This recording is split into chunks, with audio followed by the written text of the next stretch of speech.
ముందుగా మనం బండారు రామ్మోహన్ రావు దగ్గరికి వెళ్దాం. రామ్మోహన్ గారు నమస్తే అండి. నమస్తే రహీం. రామ్మోహన్ గారు, ఇదంతా తెలిసిన విషయమే. మీనాక్షి నటరాజన్ సంబంధించిన విషయం ఏదైతే ఆమె యొక్క నామినేషన్ తిరస్కరణ గురించి సరే రకరకాలుగా అనేక వార్తలు, దీన్ని కావాలని కాంగ్రెస్ పార్టీలో కొందరు చేశారంటూ ఇటుపక్క బీఆర్ఎస్ పదే పదే దాని గురించి మాట్లాడిన ప్రతి మాటల్లో ఇటుపక్క ఈ మధ్యకాలంలో కేటీఆర్ కానీ హరీష్ రావు కానీ దాన్ని వ్యంగ్యంగా చాలా చులకనగా మాట్లాడటం మనం చూస్తూనే ఉన్నాము. ఎందుకంటే ఇంట్లోనే దొంగలు ఉన్నారన్నట్టు. దాంతోపాటు ఇంకొంచెం రకరకాల టాపిక్స్ ఉన్నాయి, మనం తర్వాత డిబేట్లో డిస్కస్ చేద్దాం ఓవరాల్గా దీని గురించి సంబంధించి. అయితే అసలు వాస్తవంగా ఇది తప్పిదమా, నోటీస్తో ఉన్నటువంటి సరిపెట్టేటువంటి కార్యక్రమాన్ని దీన్ని వాస్తవంగా బీజేపీ ఆడుకుందా, ఉన్నది నోటీస్ వరకేనా, అసలు ఎఫ్ఐఆర్లు కావా, ఎందుకు మీనాక్షి నటరాజన్ని ఇలా కార్నర్ చేశారు, ఏమంటారు రామ్మోహన్ గారు? రహీం గారు, మీకు అట్లాగే కృష్ణారెడ్డి గారికి మెగాని ప్రేక్షకుల నమస్కారం. నేను రాజకీయ వివరాలు ఉన్నాయి. లా పాయింట్ మొదటి నుంచి నేను ఒకదాని మీద కన్సిస్ట్ అయి ఉన్నా, అది ఇప్పటికి కూడా చెప్తున్నాను. ఎన్నికలలో న్యాయవాది వృత్తిలో ఉన్నారు కాబట్టి ఇంకా మీకే దీని గురించి ఇంకా ఒకటే కారణం మీద ఉన్నా, అది సుప్రీంకోర్టు తీర్పు చెప్పకముందు నేను ఆనాడే అన్నాను. ఏమన్నానంటే లా పాయింట్ ఏంటంటే ఆర్ఓ చాలా కీలకమైన వాడు. ఇక్కడ ప్రిసైడింగ్ ఆఫీసర్ ఏదైనా ఆర్ఓ కానీ లేకపోతే మామూలుగా పంచాయతీ ఎన్నికలలో నామినేషన్లు తీసుకునే వాడి నుంచి మొదలుకొని పైదాకా కూడా ఆర్ఓ కీలకమైన. రిటర్నింగ్ ఆఫీసర్ రాజ్యసభ సెక్రటరీ ఉంటాడు. యాక్చువల్ రాజ్యసభ ఎన్నికలు కదా, ఇది రాజ్యసభ సెక్రటరీ రిటర్నింగ్ ఆఫీసర్ గా ఉన్నారు. ఐఏఎస్ ఆఫీసర్ తక్కువే ఉండదు నా ఉద్దేశం అంటే. కానీ సమస్య ఏంటంటే ఇక్కడ ఎలక్షన్ మనకు అసెంబ్లీ కార్యదర్శి ఉంటారు. ఎందుకంటే అక్కడ రాజ్యసభ కార్యదర్శి దేశంలో ఉంటే ఇక్కడ అసెంబ్లీ కార్యదర్శి ఉంటాడు, ఐఏఎస్ ఆఫీసర్ గా ఉంటాడు. కనుక రిటర్నింగ్ ఆఫీసర్ కీలకమైన వాడు. ఎన్నికల కమిషన్ కూడా దాన్ని ఏమి చేయలేదు, రిటర్నింగ్ ఆఫీసర్ విచక్షణాధికారాన్ని ఉపయోగించవచ్చు. దానికి ఇంకొక ఉదాహరణ చెప్తాను. నేను లాయర్ని, మా జడ్జి గారింటే దొంగతనం జరిగింది అనుకోండి. దొంగ వచ్చిండు, జడ్జి గారి భార్య లేకుంటే పిల్లలు అందరూ కలిసి ఆ దొంగని పట్టుకొని చితకబాదేను లేకపోతే పోలీస్ స్టేషన్ చేసిండు. నేనే జడ్జిని కదా, నాదే ఇల్లు కదా, నాదే కోర్టు కదా అని శిక్ష విధించడానికి జడ్జికి అధికారం లేదు. జడ్జి ఏం చేయాలి, ఫస్ట్ పోలీస్ స్టేషన్ ఫోన్ చేసి వాడిని కట్టేయడం చేసి వాళ్ళకి అప్పచెప్పాలి. అప్పచెప్పిన తర్వాత ఎఫ్ఐఆర్ నమోదు కావాలంటే కూడా నా ఇంట్లో దొంగతనం జరిగిందని జడ్జి గారు, ఆయన భార్య, ఆయన పిల్లలు కంప్లైంట్ ఇవ్వాలి. కంప్లైంట్ ఇచ్చిన తర్వాత ఆ కేసు ఆ జడ్జి గారి న్యాయస్థానంలో జరగదు. ఎందుకంటే కంప్లైంట్ ఆయనే కదా, కనుక వేరే న్యాయస్థానంలో జరుగుతుంది. చూసిందా, మన జడ్జిని నేనే కనుక చేస్తాను లాభం లేదు. ఇక్కడ కూడా ఎలక్షన్ కమిషన్, సుప్రీంకోర్టు కానీ ఎన్నికల రిటర్నింగ్ ఆఫీసర్ కు ఉన్నంత విలువ ఇంకెవరికి ఉండదు. ఎందుకంటే పోలీస్ స్టేషన్ లో ఎస్హెచ్ఓ ఒకసారి హెడ్ కానిస్టేబుల్ ఉండొచ్చు, లేకుంటే ఎస్ఐ ఉండొచ్చు, సిఐ ఉండొచ్చు. పోలీస్ స్టేషన్ పరిధిని బట్టి దాని విలువని బట్టి ఎస్హెచ్ఓలు మారుతుంటారు. కానీ ఇక్కడ కూడా ఏంటంటే ఆర్ఓ అనే వాడితే పూర్తి విచక్షణాధికారం. ఇక్కడ ఆర్ఓ పూర్తిగా తప్పు చేసినట్టున్నాడు. ఈ పైన కుట్ర ఇవన్నీ పక్కన పెడతాం. ఏమైంది, ఒకసారి నామినేషన్ విషయం వార్డు మెంబర్ నామినేషన్ ఇచ్చినప్పుడు కూడా చాలా జాగ్రత్తగా నింపుతాం. నేను ఒక 7గురికి చీఫ్ ఎలక్షన్ ఏజెంట్ గా ఆ ఎంపీలకు ఎమ్మెల్యేలకు కూడా నిర్వహించాను. ఎందుకంటే అది అడ్వకేట్ గా రాజకీయంతో సంబంధం లేదు కదా. రేపు రామచంద్ర గౌడ్ గారు లేకుంటే కృష్ణారెడ్డి గారు, రామ్మోహన్ రావు గారు మీరు ఉండంటే చీఫ్ ఎలక్షన్ ఏజెంట్ గా వాళ్ళు చేసే పనులు నేను చేయాలి. పర్మిషన్ తీసుకోవడం కానీ ఇవన్నీ చేయాలి. లెక్కలు అప్పచెప్పాలి, ప్రతి 3 రోజులు లెక్కలు అప్పచెప్పాలి. ఇవన్నీ చెప్పడానికి వీలుగా ఒక మనిషిని పెట్టుకుంటారు. అది రాజకీయం వాళ్ళని పెట్టుకోరు. రాజకీయం వాళ్ళని పెట్టుకుంటే ప్రచారానికి భంగంగా గౌడ్ గారి ఫోన్ డిస్టర్బ్ వస్తుంది.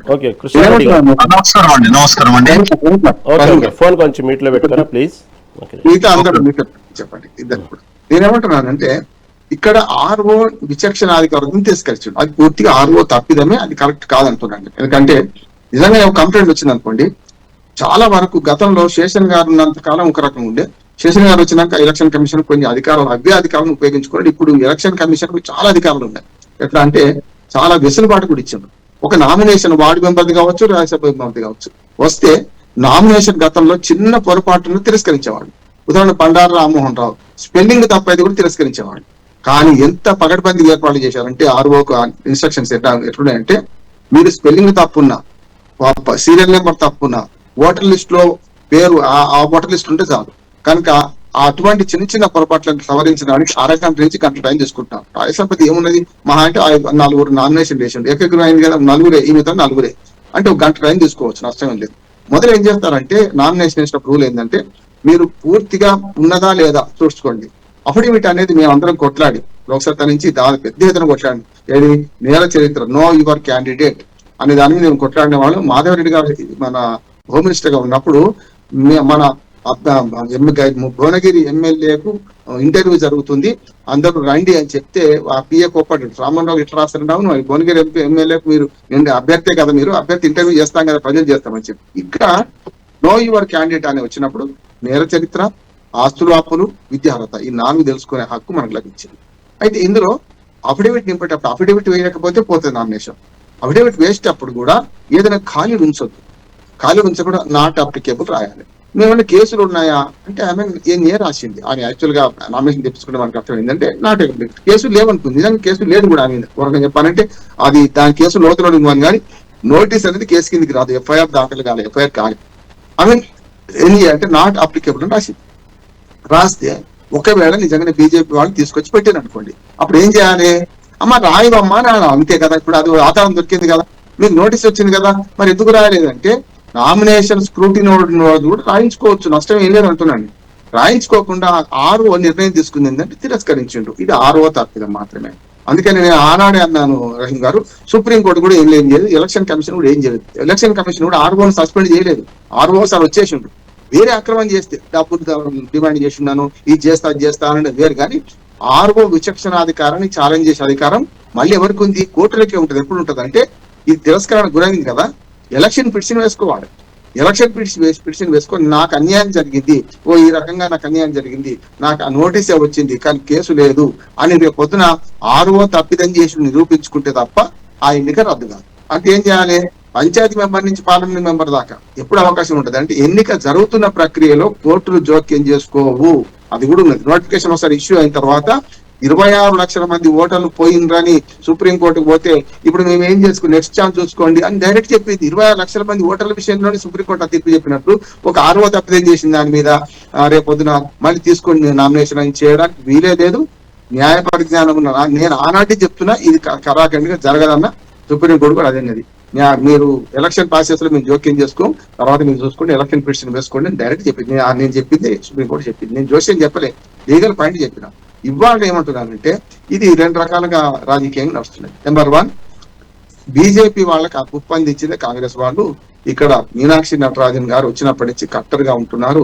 అంతకుముందు గతంలో ఉన్న మన ఇన్ఛార్జి కంటే కూడా ఆమె కొంత సూచించున్నాడు పోయింది కానీ చూడలేరు. ఖచ్చితంగా నష్టం జరుగుతుంది చెప్పింది అనేది ఒకటి. రేవంత్ రెడ్డి గారికి నష్టం చేసింది అన్నది ఒకటి. అప్పుడు మన మహేష్ కుమార్ గౌడ్ గారు వాళ్ళిద్దరు కలిసి పాదయాత్ర మొదలు పెట్టిండు. అట్లానే ఆయనను రేవంత్ రెడ్డి గారిని తీసుకపోలేదు, ఆయనకి సమాచారం లేదు, లేకుంటే ఎట్లా జరిగింది అనే మాట ఉన్నది కనుక ఇక్కడి నుంచి అందింది.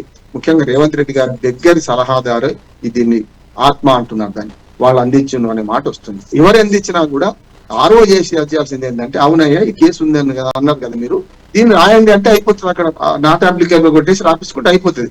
ఎప్పుడు కూడా ప్రజాస్వామ్యంలో ఒక అభ్యర్థి పోటీ చేసే హక్కును తిరస్కరించకూడదు, అది సాధ్యమైనంత పాటించదు. గతంలో ఉండే దుర్మార్గం ఉండి చెప్తున్నా కదా, ఎట్లా చేసి టెక్నికల్ ఎట్లా కూడకూడదామని కూడా. మీరు చూడండి, 2 పిల్లలు ఉన్నారు, 3 పిల్లలు ఉన్న సర్టిఫికేట్ తీసుకొస్తే గతంలో పంచాయతీ ఎన్నికల్లో కృష్ణారెడ్డి గారికి రామచంద్ర గారు బాగా తెలుసు, తీసేసేవాడు.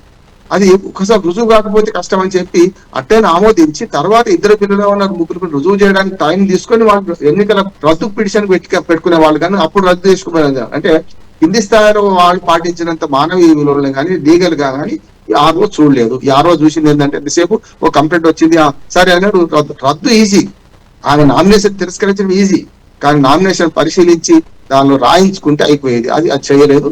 ఇప్పుడు ఏమైందంటే ఓడి వెళ్ళిపోయింది, దాన్ని సుప్రీంకోర్టు ఏం చేయలేదు, మీరేం చేయలేదు, నేనేం చేయలేం కనుక ఇప్పుడు వాళ్ళు సవరించుకోవాల్సింది 2. కాంగ్రెస్ పార్టీ సవరించుకోవాల్సింది ఏంటంటే ఒక నామినేషన్ రాజ్యసభ సభ్యులు వేసేటప్పుడు ఎంత జాగ్రత్తగా ఉండాలి. మాట్లాడదాం, చాలా సమయం ఉంది రామ్మోహన్ రావు గారు, చాలా సమయం మళ్ళీ దీని గురించి డిస్కస్